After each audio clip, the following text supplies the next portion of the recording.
Hello, I'm Tom from the Bartitsu lab, and in this particular session we're going to be following on from Bartitsu on tour, and we're going to be looking at a weapon common to the Indian subcontinent, and that is the Lathi stick. So the Lathi stick is about 5 foot long, so it comes up to high chest height, and it is commonly used by police forces, still used by police forces today, was absolutely used by many police forces back in the day, especially at the time of Bartitsu. And a Lathi stick is essentially a long stick, traditionally made of bamboo, but it depends on where in the country as to how long it typically is and what it's made of. Often it's tipped at the end with metal, like mine is too, and often it will have some degree of thong, some leather thong going through the middle for grip security. And essentially this is a cheap, easy to use, easy to understand, high intensity weapon for crowd control, and someone training in Bartitsu travelling to India at the time should be familiar with the use of and defence against the Lathi stick. Now it may just look like a stick, but with a metal tip and enough length to cause great torque, great speed, great power. With one hand and two hands, it's a weapon that you need to be aware of and familiar in, and it's great fun to play with. So some of the common characteristics of using the Lathi stick. So the user of a Lathi stick, it's called a Lathate, okay? And typically it's held in two hands. One hand nearly always through the thong, and it is a weapon of crowd fighting. So fighting one-on-one, yes, you can use the Lathi stick, and it's used to reprimand people in traffic. You don't have your helmet on, you're driving dangerously, you're doing the wrong thing, get out of the way. But typically this is used as part of a Lathi charge, a weaponized baton charge, or when used against groups of people. And often a police officer will find themselves, and would have found themselves historically, fighting groups of people until backup arrives. So feature one, make sure your hand is in the thong, because it's a stick, and as soon as someone else grabs the stick, it becomes our stick, not mine, it becomes ours. It's a shared piece of real estate. So you want to make sure that you've got this with some kind of fail-safe. So if someone grabs it and tries to take it off you, you've got some degree of control. Okay. The second feature is constant motion. So typically when we're fighting multiple opponents, and you've heard Miyamoto and Miyasashi say this, you need to keep moving, you need to keep attacking, you need to keep moving, because you will be overwhelmed. So key features that use in the Lathi stick is you and the stick are always in motion. The stick doesn't just move, I don't just move, both move constantly until the threat is dealt with. So I'm going to take you through some signature uses of the Lathi stick.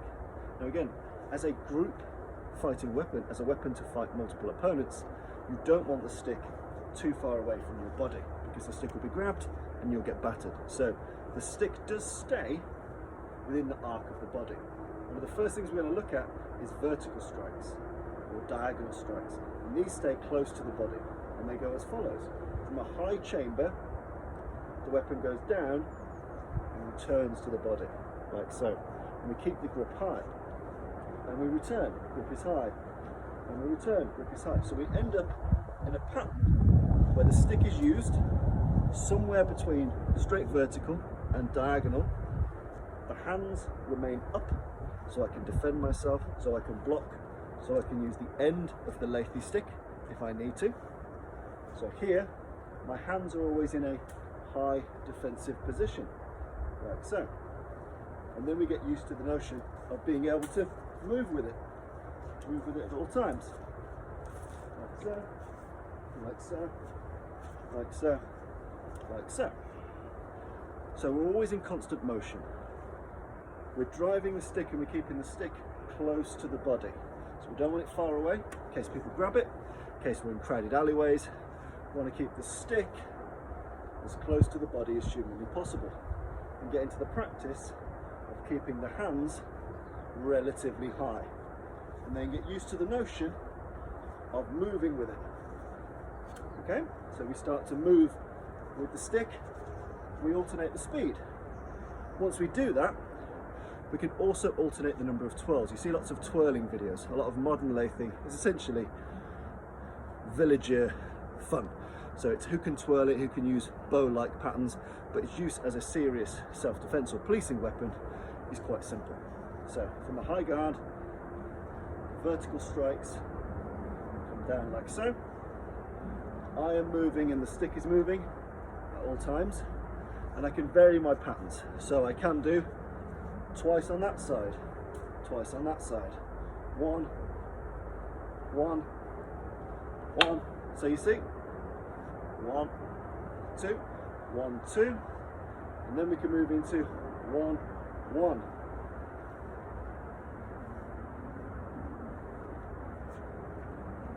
So we can move the stick in a way that makes sense.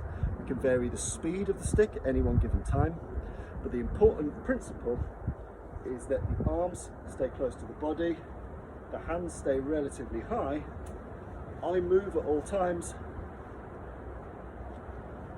and the discipline of the stick doesn't stray too far away from where I need my defense. Because bear in mind, in these arts, as the stick is moving, it is attacking and defending me. Because the stick is moving, anything that comes to attack me is knocked out the way or blocked by the stick, and anyone that advances is hit by the stick. So, loop through, start high, diagonal and vertical, vary the speed, vary the pattern, 1, 2, 1, 2, 1, 1, 1. So you've got all this kind of things to play with, varying the speed, the pattern, the direction, the combinations that you're playing with. And this is for tight, close encounters with the stick. And then we move.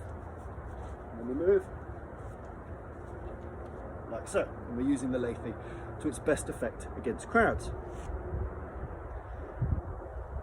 Next significant feature, imagine that was in a tighter alleyway, a more enclosed space.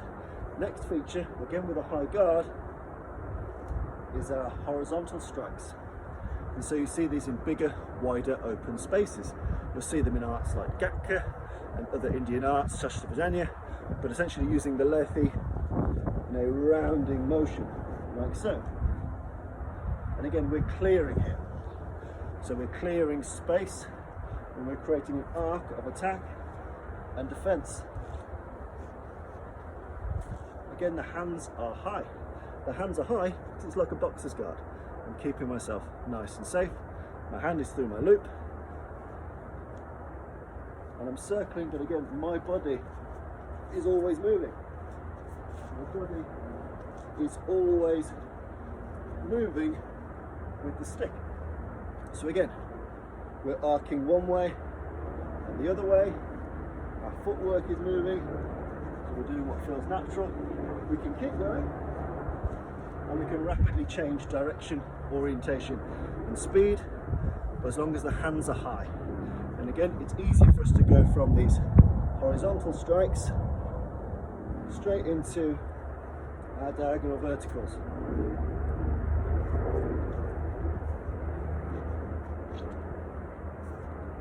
So again, practice being able to merge the two types of strike. Typically, for parrying, there is a higher sloping use of the Lathi. So the hands are always high on the handle, and we're trying to knock things out of the way.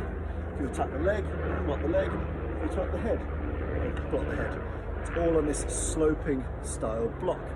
You do get two-handed blocks as well if you need to be more robust, but you can work very, very well from a slope into a hit, from a slope into a hit, from a slope into a hit. So again, sloping guards, really, really effective, but it's primarily an offensive weapon. Constant movement, 360-degree awareness, so we're moving around the space, like so. We're using the weapon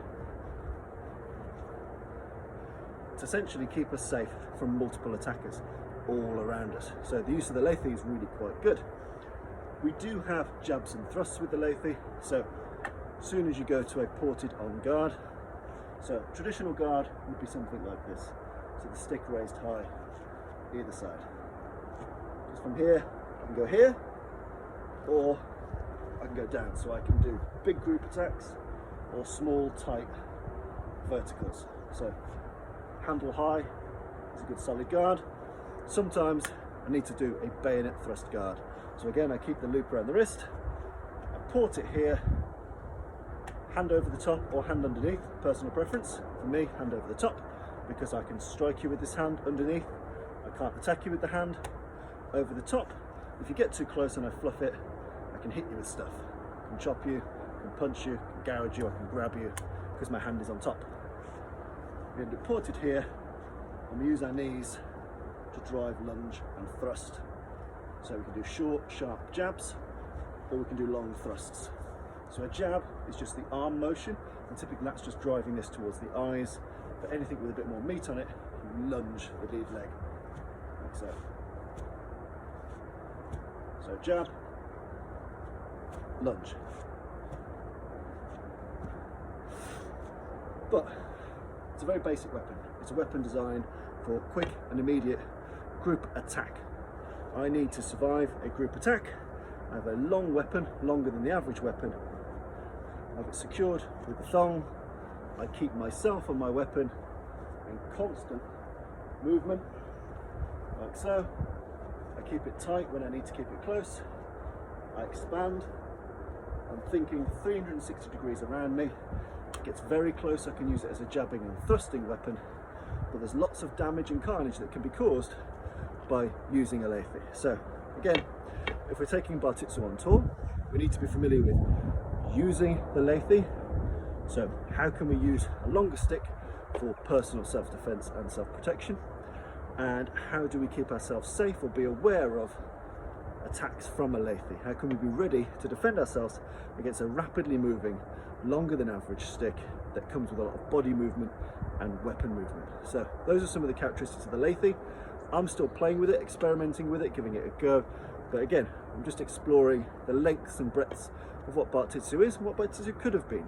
And for people of that time, traveling to places where this was commonplace to be used against you, or for something you to use against other people, is very, very common. So the Lathi stick is a fascinating weapon, really good fun to play with, a good workout, enjoy it.